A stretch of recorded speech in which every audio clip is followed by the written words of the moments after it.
अशांत समुद्र जामुका मुहाणरू डॉल्फिन उद्धार।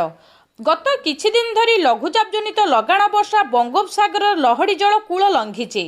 फल अशांत समुद्र पई गभीर जलरू एक 7 फुट लंबर डॉल्फिन डंगा माड़ खाई तालपोदा निकटस्थ जामुका मुहाणे लागिथिबा देखिबाकू मिलिछि।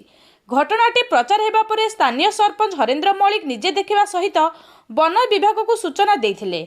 वन विभागर कर्मी सह स्थानीय झाऊ जंगल सुरक्षा कमिटी सदस्य मिलित होई उद्धार होइतिबा डॉल्फिन को तदंत करथिले।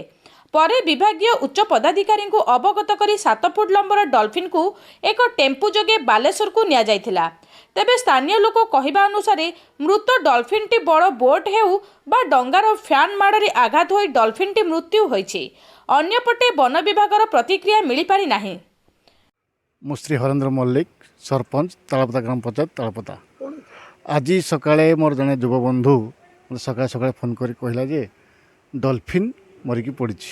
मु संगे संगे खबर पाई जाई देखला बेलू सेठी डॉल्फिन स्पिन डॉल्फिन जहाँ आमर तालपदा समुद्र बेलाभूमि पूरा कूल माने जस्ट समुद्र को एंट्री करवा पाखापाखि से आमर डॉल्फिन मृत्यु होगी पड़ी। ए विषय में समस्त ऑफिसर सहित कथा है जनईकि से ऑफिसर मैंने आसला घर को फेरी। कौन है डॉल्फिन? डॉल्फिन मु भावुची टलर माड़े जेहेतु बात्याटा से बात्या पानी ये टलर माड़ हो जाल माड़ हो डॉल्फिन मृत्यु होती आशंका करुच्ची। बाहानगारू Mahesh Mallik report local news 7।